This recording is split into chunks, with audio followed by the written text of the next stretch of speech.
Good morning, everyone, and thank you for joining us for part 3 of our SCION quarterly webinar series that is focused on marketing and public relations. We're really excited today to feature a digital ad webinar with several partners from our community, and I'm really excited to introduce Rose Jimenez, our public relations manager, to introduce the panelists, and she'll be moderating a roundtable at the end. Just so you know, please direct all questions to the Q&A, and we look forward to chatting with you guys. Rose? Hi, good morning. I'm Rose with the Sonoma County Vintners team. I work with Barbara Cox in the marketing and communications side. And I am very excited to introduce to you Heather Elliott Hudson, who is part of the Hearst Bay Area Wine and Hospitality, and including San Francisco Chronicle. We also have today Jose Del Castillo with Sonoma Media Investments, which includes the Press Democrat. And then we also have Kylie Lee with Waterdrop Digital of Armaturo Media. To kick things off today, Heather Elliott Hudson is going to start with her presentation. Good morning, everybody. I'm going to share my screen really fast, but I want to say hi and thank you for having me this morning. I'm going to be discussing with you all about how native advertising can help you with all of your needs when it comes to, sorry, hang on one second, give me a second. I'm trying to get onto my screen here. So I'm gonna talk about native content. Native content is one of my favorite go-tos when meeting with clients. Considering what we've been going through with the pandemic, engaging with your consumers and also with B2B people is one of the most important parts of your marketing solution. So I'm not sure if any of you have ever done native content or sponsored stories, but I'm going to tell you a little bit about it right now. The official definition for native content is any type of brand sponsored content that is commissioned or paid. Now, what that is what clients typically say. It's a pay to play. It's an advertorial. It is a sponsored story. The great thing about native content is it allows you to tell your story the way that you want, and then we help you promote it. Storytelling, as you all know, is the basis and the foundation of your wine properties. It builds on that successful marketing strategy. I have clients that come to me all the time and want me to invite Esther, our wine editor, to our meetings, or can they call me, or can she email me? Unfortunately, that's not how it works when it comes to advertising and editorial, but this allows you the benefit to tell your story your way and have us help you promote it. When you're thinking about doing a native content or sponsored story, you really want to think about the content that's going to go inside of this promotion.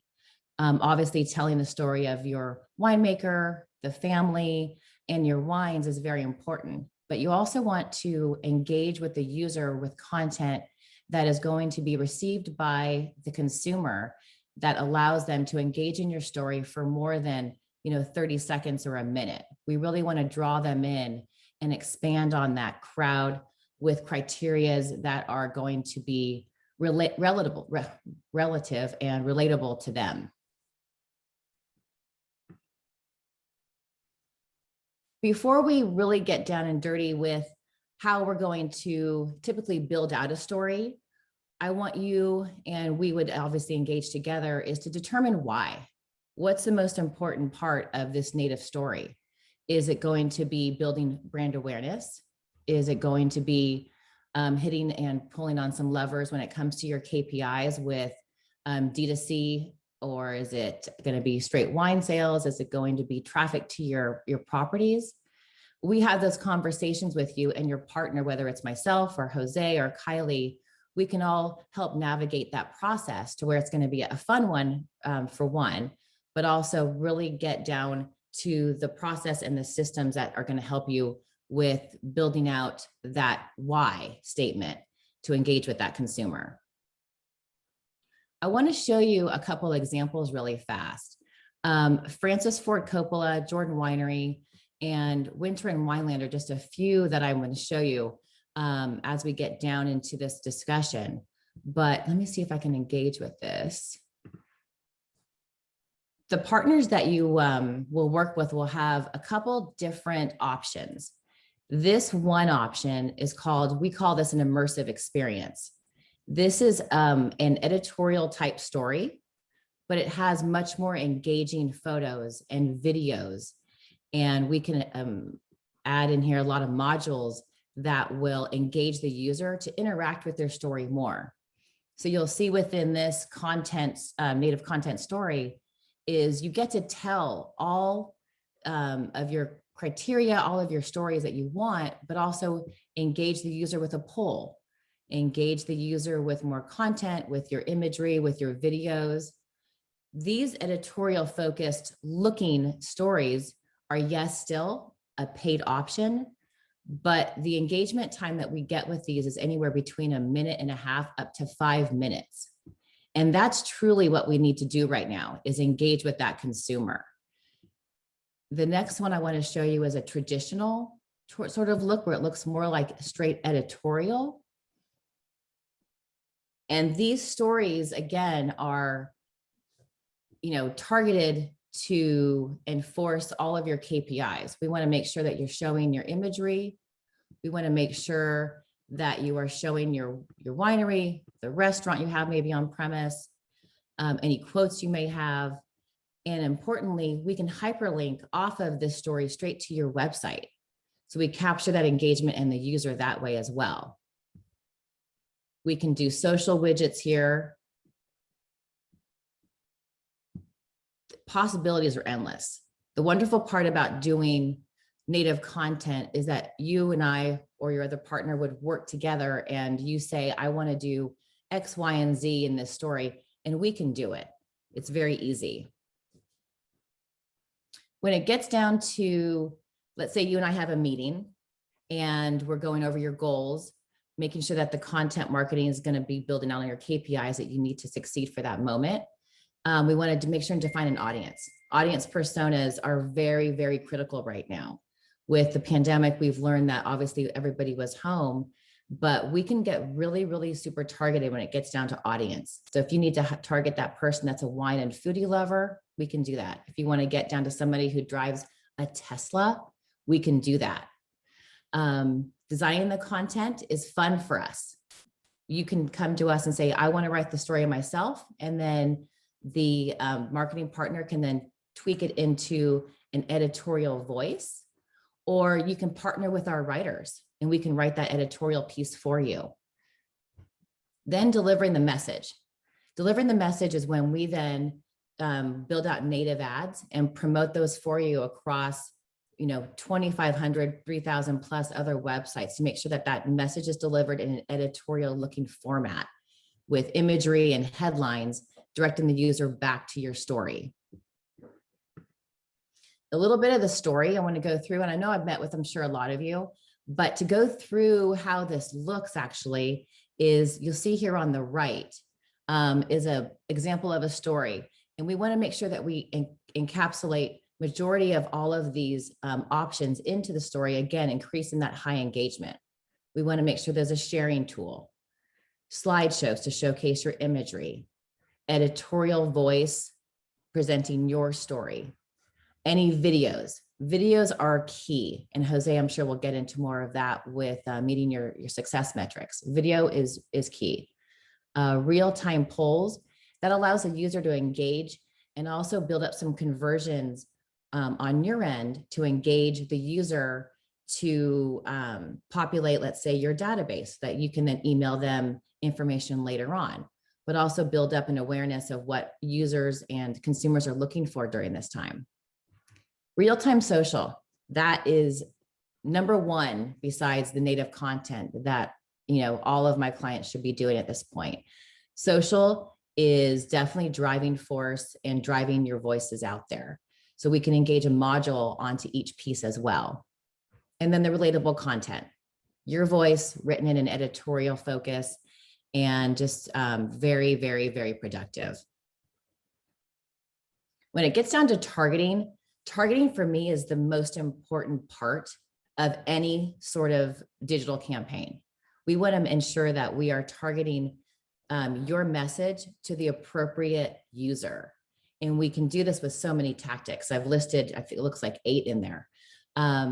Geofencing is one tactic. I think someone's going to talk about that later, but very critical as well, especially now that we're being, the pandemic is obviously getting smaller and we're releasing back out into the public. We want to make sure and track that user with geofencing.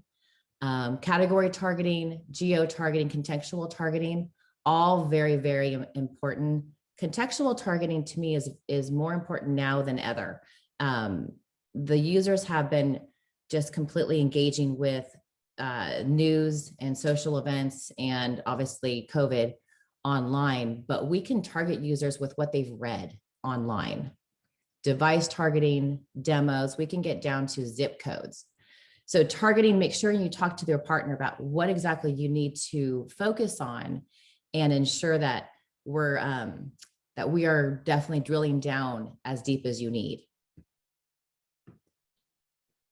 Then the most exciting part is once this story is built out and it's gone live, you then own this story.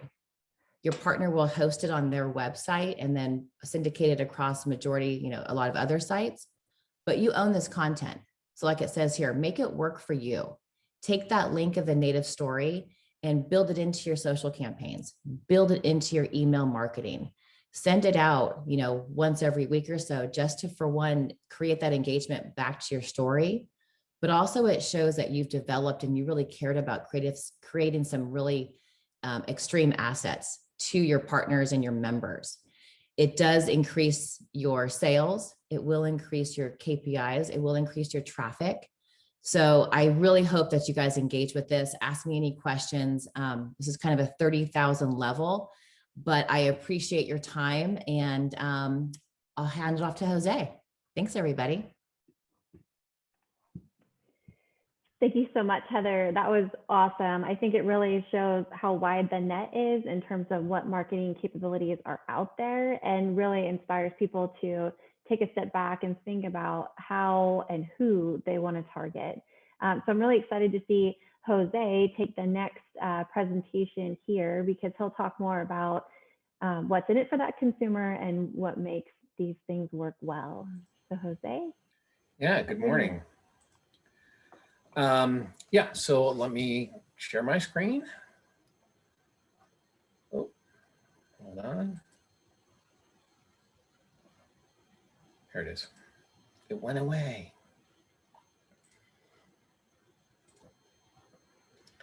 All righty. So today I'm actually going to be talking about email marketing a little more than, switch that. All right. So yeah, I'm going to be talking about email marketing. Just as Heather mentioned, a lot of us do the same stuff. A lot of us have the same capabilities. Heather and I used to work together at Hearst, so we know a lot of the same things. But we have some slight different approaches and some things that we work better at than others, let's say. But in any case, I did want to talk about email marketing. Now, the first thing that people think about with email is building up their own list. And I'm going to say, yes, that's really where you should focus. That should be the main focus of what you do in terms of email marketing.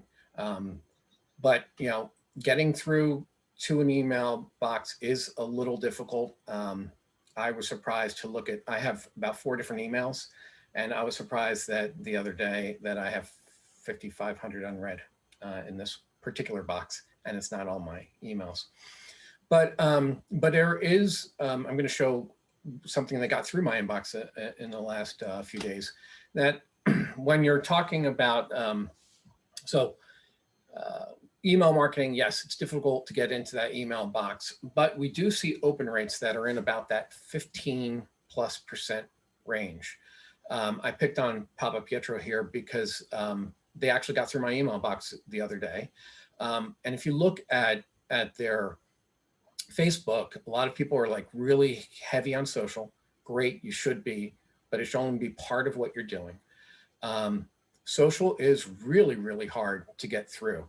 The average organic reach on Facebook is 5%. I've actually heard it was down to 3%, so I'm kind of surprised. This is from HubSpot. And the average organic engagement rate is 0.25. So in this case, Papa has 15,000 followers and 7 people liked this post. That was, but I looked at other ones, and the maxes that they were getting were in the 50 range. That's average. It's not that they're doing poorly. They're doing actually well. They're doing pretty good stuff because they are very good. They're good with their content. So let me go quick through some tips in our short amount of time, just to talk about how you should deal with your email marketing. So you need to, when Heather talked about setting up and knowing you're working on your story, same thing goes for email. You have to look at mainly the second line here, which is what's in it for me, or what's in it for them. The recipient of the email, you have to work on your subject lines so you are attracting that person, but then you're telling a story within the email that is really appropriate for them and really good. In this case, I mean, I opened it because it actually did have the Press Democrat in there, so I kind of like, oh wow. But in general, you have to work on good storytelling, use some humor, and make it and have a voice with it. So this is a great opportunity when you are working with your media partners and you're working on your sponsored content or your native content, that you also say, okay, how can I use this in email? How can I take that voice? How can I take those stories and make them work in email? And then, use that with your subject lines. By the way, little emoticons in your subject lines actually help open rates. So that's something you can take away if you take away one thing today. And then test, adjust, test. So test your subject lines, test where you place your graphics, test your text. I am a club member at 2 different wineries, and the only time they reach out to me is when I have wine to come pick up, or the week before saying, hey, you can add to your order. Whereas other wineries, I get another handful of emails from another set of wineries, and I'm going to say Papa again. Papa Pietros probably sends out 2 or 3 per week. So look at upping your conversation and keeping that going. In terms of growing, remember the what's in it for me. Why should someone, if they come in your tasting room, why should they join your email list?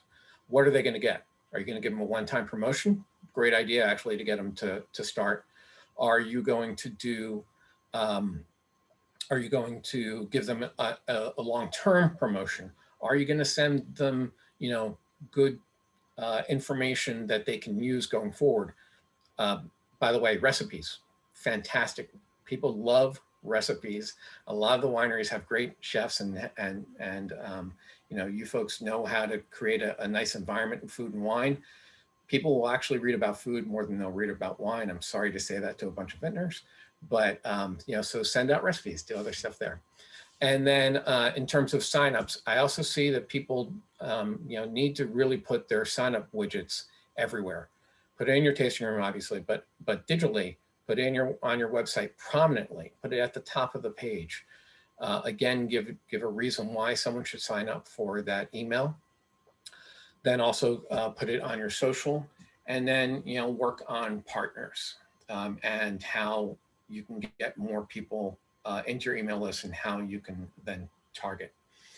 So that I'm trying not to do a big sales pitch on what we do, but we do what we call dedicated targeted emails for our clients.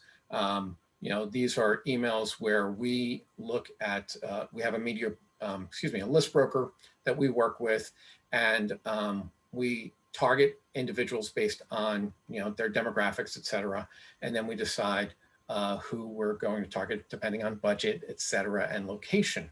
So for instance, this is not the prettiest but I'll show you real quick. In terms of how many people we can reach and how many people are available, there's 2.4 million emails in the Bay Area, excluding Napa and Sonoma County. I know that that is an area that wineries do like to reach. We also have wine enthusiasts. There's 1.4 million. If we add on a net worth of over $500,000, that adds it's now 940,000 people. And if then we limit it in age from 25 to 65, we have 540,000 people who fit all of that. They're wine enthusiasts. They have a net worth over $500,000. And they're between 25 and 65, kind of your core area. I'm gonna hide this. So, and then, you know, there's campaign reporting afterwards. You know, we can show how many people opened it, what devices they opened it on, what browsers they used, total views, total clicks, etc. So that's just one thing that we can do with email. Obviously, we have our content newsletters, and we also, I don't have a slide on this because it's kind of hush hush, but we are doing emails that we can feature a winery deal to our subscribers. So that's something, if you're interested in hearing more about, just contact me and we can go over that. So I went through that rather quickly. I am used to speaking for about 45 minutes when I'm speaking to a group, but I tried to keep it down to 7 minutes. So let me know what questions you have. We'll get back in the roundtable and be able to talk more. And there we go. That's me. Awesome. That was Thank me. you so much. We really appreciate that. I know for me, I enjoy hearing all those tips and tricks. For example, that emojis are increasing those open rates. That's super helpful to know. I've definitely seen it used. I think we're all still waiting for that white wine emoji. So in time, but we'll stick with the red wine for now. And, you know, thanks again for sharing other information. We'll definitely circle back on some of that in our roundtable soon. But for now, we've got Kylie here. Kylie is going to walk through another way of targeting an audience with you. And here she is. Good morning, everybody. Thank you so much for taking the time to join in to hear about my personal favorite digital platform, which is known as mobile polygoning. So the power of digital advertising today is really in its targeting capabilities. And when we can hone in to find the audience that relates to your messaging the most, that is the real bread and butter to effective marketing. Now, our job as digital experts is to provide you with access to your custom target audience. And with the mobile polygon technology, we do so by using locations to create that audience for you. The reason why we use locations is because the places that a person chooses to spend their time is a huge indicator of the things that they're interested in. For instance, you will find me at the likes of a Sephora or a Target almost too often, but never will you see me roaming around at a Home Depot or a Friedman's. So that tells you a little bit about my personal interests. Now let's take that thought one step further. And let's say I'm shopping at Target for an end table. While I'm at Target, I pull up my mobile device to check the weather app to see what the forecast looks like that day. And in that app, I receive an ad that says 50% discount on all home goods at TJ Maxx at the location nearest to you. I don't know about you guys, but in that moment, I know that I would personally drop my shopping cart at Target entirely and book it over to that TJ Maxx across town. So in this instance, TJ Maxx successfully identified me as a potential, or rather soon to be customer, solely based off the fact that my mobile device was located at Target, one of their competitors. So when we work with wineries, we ask ourselves, where are the places that we're going to find your audience of individuals who are most likely to become a customer? Whether that means they're going to buy your wine directly from your website online, or meaning that they want to book a tasting at your winery. Those are the individuals that you want to reach ultimately. So places that come to mind are competing wineries and their tasting rooms, high-end fine dining restaurants that might carry your wine, hotels and resorts nearby your winery, and even some BevMo locations. These are the places that come to mind for where we would find your audience of wine lovers. Now, how the polygon technology comes into play is after we create this list of locations that we want to target, we draw an electronic fence around each of these locations, or it could even be an event. As long as it has an address, we can draw the fence. And once these fences are drawn, we can now capture the unique mobile device ID of every individual that enters these fence locations. And now this allows us to serve them your ads on their mobile device while they're in that location. Better yet, anytime after they leave going forward. So it's also important to take note to the fact that unlike geofencing, which is a term that I'm sure several of you are familiar with, that with polygoning, we keep that mobile device ID for future use. And furthermore, we have the ability to go back in time and capture the mobile device ID of every person who entered those locations going 24 months back in time. So this tactic has been especially valuable in the age of COVID because it's really allowed us to engage with the audience that went to these locations in 2019 when things were a lot more normal, when people visited wineries on a more regular basis, in addition to conducting other activities that are outside the premise of their homes. So now that we have this mobile audience created, we can also create what's called a lookalike audience to further scale out your reach. And with a mobile campaign, your ads will appear on your mobile device in two locations, the first being on a mobile browser, and the second is in an application. However, I must stress that this is simply the tipping point to how we can reach your custom target audience, because a mobile device ID is actually one of 3 match keys that allows us to reach your custom target audience, no matter the device they're using or the platform that they're on. So what we do is with that list of mobile device IDs that we've collected, we can upload it into a social environment and find those users on their Facebook and Instagram, on their Twitter, on their Snapchat, or on their Pinterest apps. We can find them on their desktops and laptops and tablets. And we can also find them on the smart televisions that are in their house. So you might wonder, how do we do this? So we start by taking that mobile device ID and we match it to its overnight location. Now, most nights, your mobile device will reside with you in your home. That home comes with an IP address. We're able to match that mobile device ID to that home IP address, which now actually gives us access into seeing all the other devices that are using that same home IP address. So that means if they're on their phone, we'll reach them. If they're surfing the web on their desktop, we'll reach them there. And if they're binge streaming their favorite show on an Amazon Fire Stick, we'll reach them there as well. So if you're already someone who's investing in a social platform or a video campaign, you should really see this mobile integration as a way to complement what you're already doing. Using a space like a social platform is extremely valuable because it allows us to create your custom audience based off of first-party data. And there is no better data than first-party data. First-party data literally tells us the interests and behaviors of the consumers. So ultimately, now that we have these mobile device IDs as a match key, it's really unlocked the door for us to reach your custom audience, no matter the device they're on or the platform that they're using.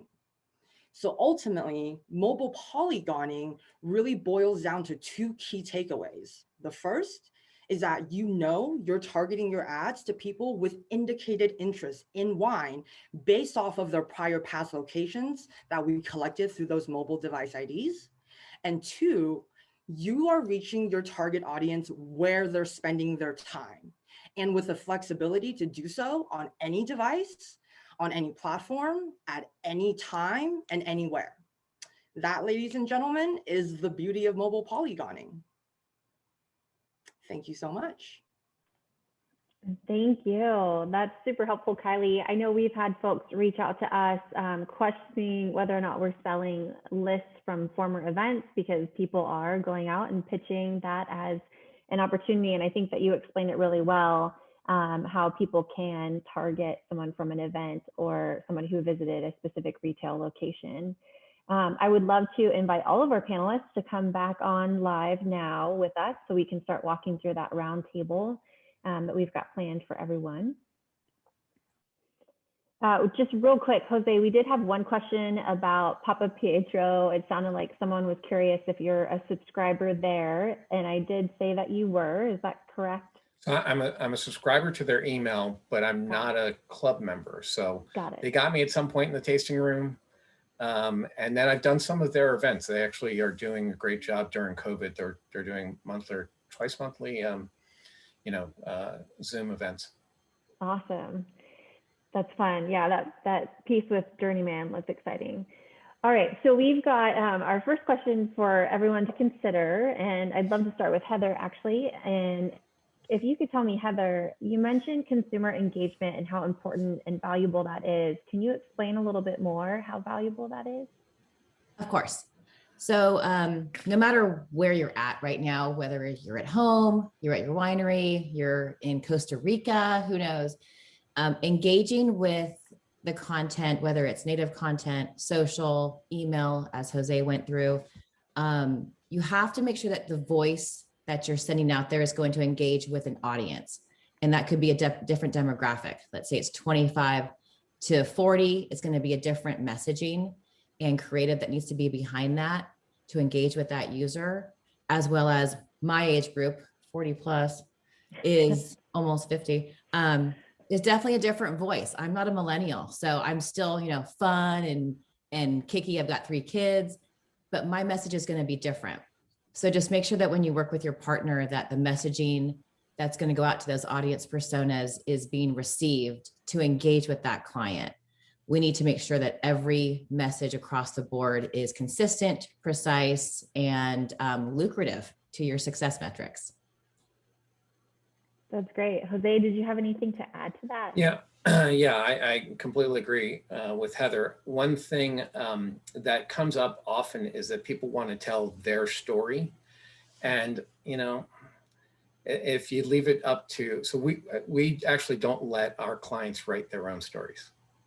Because if you leave it to them, sorry to say, most people are going to say, started in 1972, blah, blah, blah, winery has been serving, that's not engaging.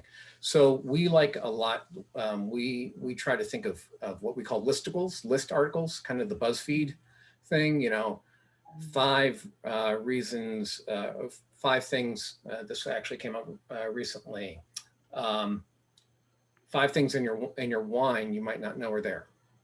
Right, that's going to get someone to click through and actually read it rather than saying you should be drinking vegan wine. So things like that, kind of work on those things. Yeah, itineraries are really good too. I know I work with a lot of destinations, and itineraries are fantastic. Like Sonoma County Vintners, we can build out a little itinerary link to where the user can click on there, and they don't have to actually scroll and Google search all day. So building out itineraries is really engaging as well. That's perfect. I think we're all dreaming of itineraries after the last year, so that's an excellent idea. Kylie, did you have anything that you wanted to add on this side? Yeah, I think, and I agree with everything that Heather and Jose have stressed, but just from the campaigns that we work with when we're working with wineries, we see that there's often the most amount of success when your messaging and your ad can create an experience for the viewer, right? A situation where they can say, hey, I see myself sitting at that winery, holding that glass of Pinot, eating that charcuterie board with my friends. That tends to be the most effective type of content to deliver in order to yield the type of results that the winery is looking for. Definitely dreamy coverage. Love it. Okay, on our next subject, we'd love to learn more about determining good ROI, or in other words, how do you measure that success? And in particular, with units of measurement on email campaigns, we're hoping that Jose can take it from here. Sure. So As I said, I'm not used to giving like a 7-minute a 7-minute presentation. I did a presentation a couple months ago on ROI specifically that was an hour. So we got really into the weeds of it. Attribution and figuring out ROI is really, really difficult. And you have to look at lots of different elements within it. But the big thing that you need to do from the beginning is to set the proper goals and to set SMART goals, goals that you can measure and are time-based, and you know what the outcome is going to be, or what you'd like it to be.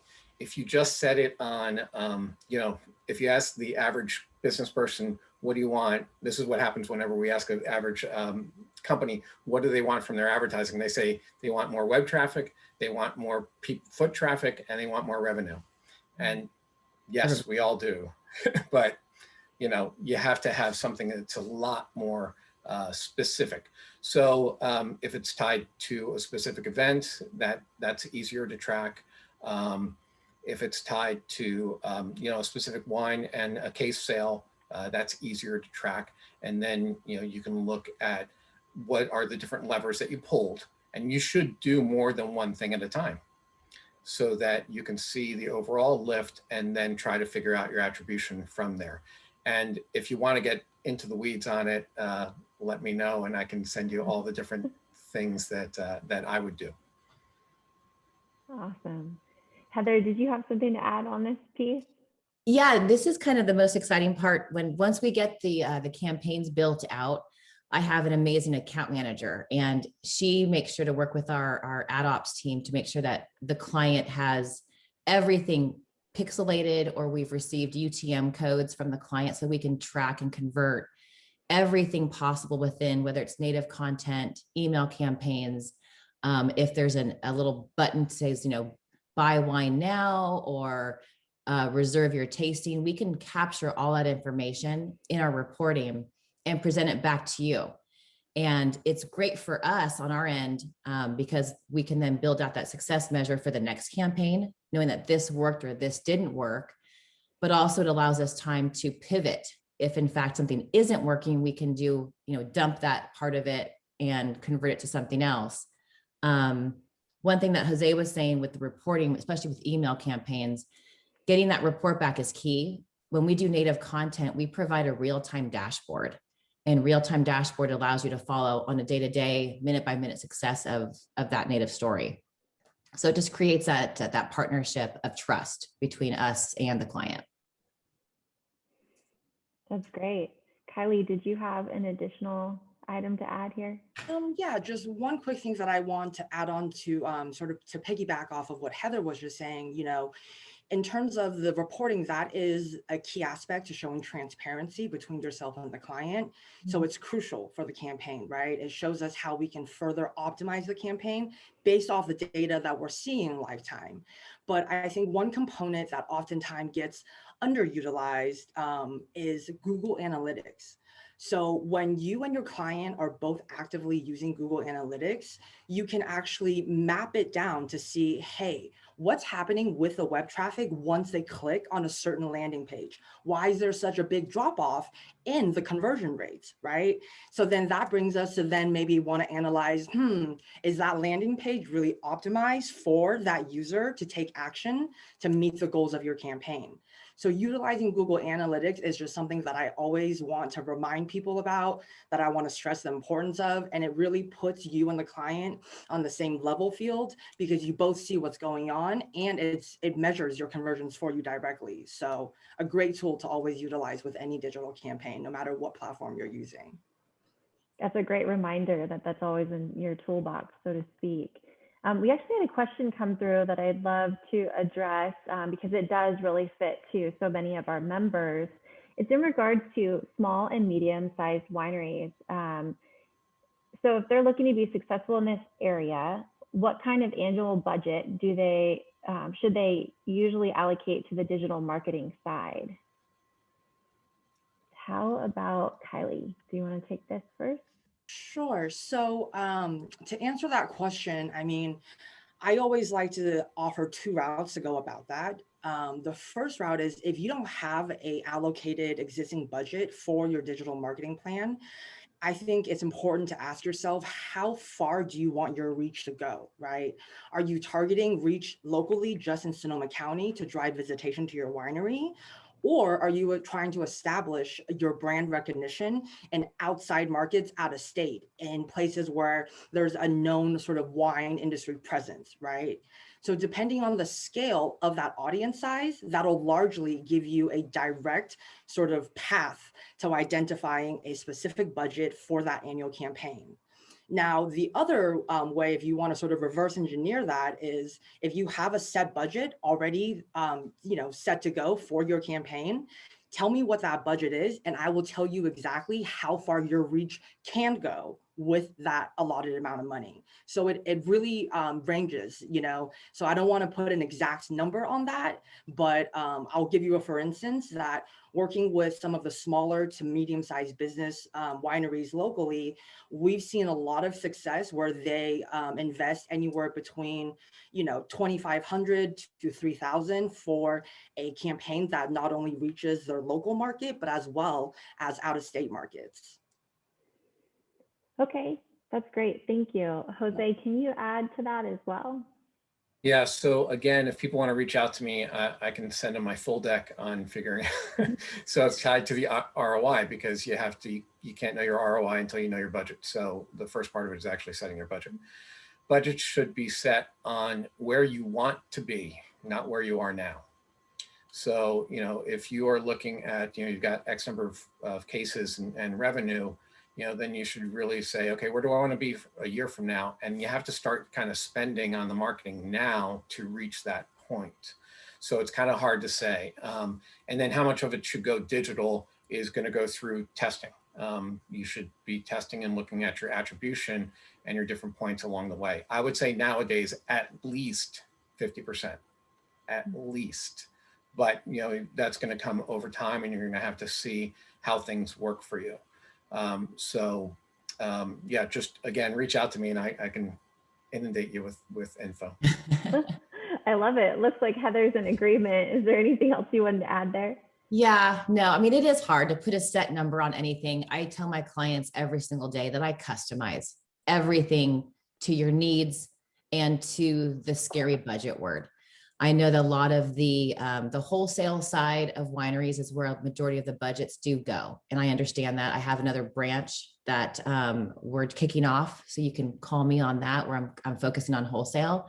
But when it comes to advertising, again, Hearst, we can reach the nation. So when it gets down to emails or native, we have 165 million people in our database just for emails alone. I've got clients who are spending literally $1,800 a month, and they're directing all the messaging to Dallas. So we can focus on a smaller budget for sure for success. I can't give an annual number. I really can't, because it's all customized. It's all based on your needs at that time, events, what it is. So I piggyback off what the two said, Jose and Kylie. It's all about attribution and where you need to be. And we can back into it for you to make it work. What I like to consider kind of like step 2 to that conversation is how to make the most of what you have. And one of the things that Heather brought up is, that ability to reuse that content. Mm-hmm. And even with the snackable bits, which I really love, especially when it comes to social. And right now, with everyone's lack of ability to focus on anything, I think that's helpful too. So maybe Heather, if you could walk us through some examples of how you've seen people successful with reusing that piece. Definitely.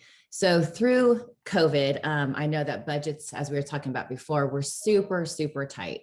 So we were going back in the archives and pulling up native stories that people had run with us in the past and reminding them, use this link to send across your social media, use this link within your email platforms.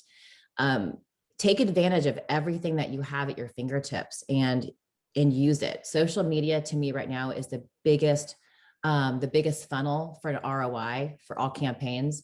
And clients who don't have a massive budget, you can drop, a couple $100, even if you have that, every day or every month, to reuse that information you already have at your fingertips. And if you have any questions, you can, call any three of us and we'll give you insider information that won't cost you any money to help with that. Videos you have, put them up on YouTube. Make everything relevant. Keep yourself out there with utilizing what's free at your fingertips, there's a lot. LinkedIn is another great source for B2B. I could go on for days. So as Jose says, call me. I like that. Kylie, do you have anything to add here? Not in particular. I think Jose and Heather covered this really well. Yeah, so not much from my end on this one. Okay, we've got one meaty question here that we would love to take a deeper dive on.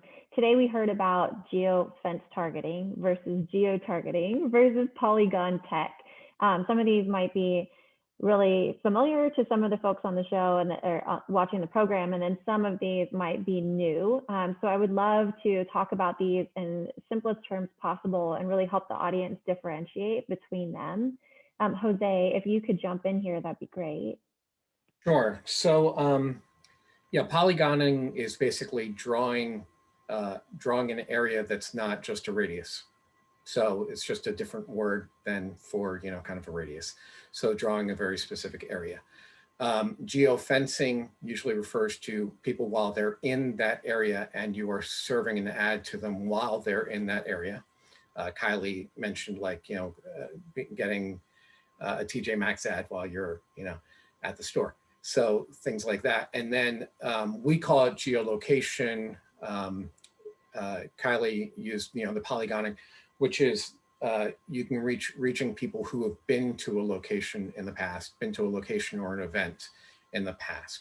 So, common thing that we do for lots of our customers is we will go after people who've been to a winery.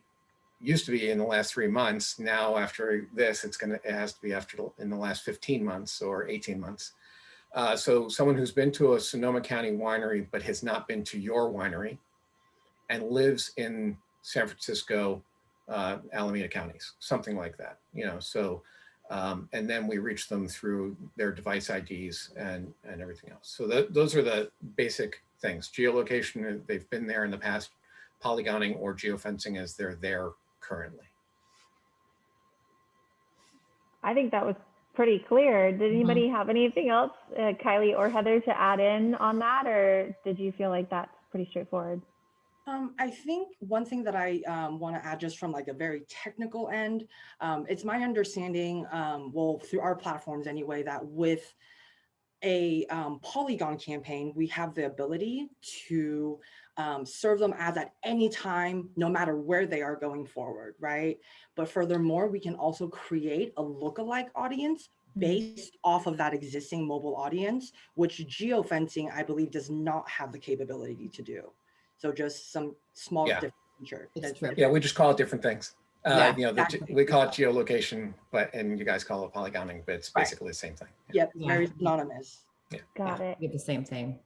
What I love about geofencing or polygoning is that before this pandemic, my clients could target and drop a zone around Oracle Arena and capture people at the Warriors games. Or we can hit that luxury brand and we can actually drop geofences around or location boundaries around high-end dealerships, things like that, to capture that audience. So keep that in mind when you're talking with your partners, because there's not just, you don't have to just hit a winery or your competition. We can really think out of the box to get that that affluent buyer if that's what you need. Yep. It's a great tip. Okay, so our final question, just to kind of get our audience in gear in terms of thinking about next steps. If they were to consider a new campaign, what are the top 3 things that you would recommend they think through for the planning process? Kylie, do you want to take this one? Sure. So there are so many things to think about, but if I had to boil it down to 3, the first is sort of, and Jose and Heather both touched on this earlier, which is you need to set realistic expectations for your campaign and make sure that it's very transparently presented. So whether that means you're looking to drive direct to consumer sales Or are you looking to drive expansion of your wine club members? Or are you looking to drive bookings at your winery? Make sure you have a clear understanding of what your expectations are. And then the second, which is rather the harder part, is you have to understand who your target demographic is and understand how to reach them. So that brings me to my third, which is you need to know where your audience is spending their time. So for instance, if you're trying to reach decision makers, I would say maybe look towards a platform like LinkedIn, where you know that decision makers are investing a lot of time on the LinkedIn platform versus Facebook. You know, if you're trying to reach the sort of greater masses, maybe consider Facebook over LinkedIn, because that's where consumers are spending their time. So that's the three areas that I would start my sort of foundational focus on. But like I said, there's so many other things that would contribute to that as well. Excellent. Heather, did you have your thoughts on that as well? Yeah, I agree with Kylie. My top three I wrote down really fast was obviously audience. That's key. Like we talked about, audience personas, really directing the ads and message to them. Also, number two would be messaging. Again, that's so important. You have to make sure that you're addressing that audience with the message that they're gonna receive, whether it's with humor, an offer, whatever it is. My next one is maybe off the cuff, but I think it's transparency. You know, we really have to make sure that we're working with our partners, and trust is a big one, but transparency, I think, is really key. You want to make sure that the reporting you're getting, the information you're getting, everything is on the table, because, you know, we work for you guys, and we want to make sure that what we're bringing to you is above everything is the transparency with whether it's rate, whether it's reporting, whether it's you know, process, whatever it is. So keep that in mind as well. Excellent. And Jose? Yeah, I would agree both with Kylie and Heather. The only thing I would say, yes, I would start with goals before, and then audience, and then creative story, creative offer. But I think a lot of people, and then the media, so kind of the same thing. So I have four. But one thing I see a lot of people do is they start with budget. Please don't. Please, let the, you know, work on the other things first, the goals, the creative, the audience, and the media, and then see how much it's going to cost to do it. And then if it seems like too out of whack, then, you know, then you have to adjust your goals. Yeah, don't let budget be a hurdle. Yeah, because advertising, you know, if you're doing it right, you're going to make money from it. So the budget should increase. Exactly. Awesome. Well, thank you all so much for your time today. It's been extremely helpful. I hope that it's inspiring to our members to feel comfortable considering these options moving forward. We are going to send a recap email out that'll include the recording of this webinar as part of our SCION series that lives on YouTube.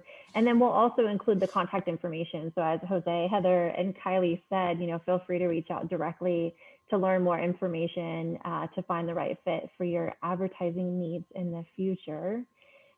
We do have a couple of outstanding questions, so I'll reach out to those individuals directly. But otherwise, thanks everyone for your time today. We really appreciate it. And we'll sign off from here. Thank you. Thanks, all. It was fun. Thanks, everybody. Cheers. Bye. Bye-bye.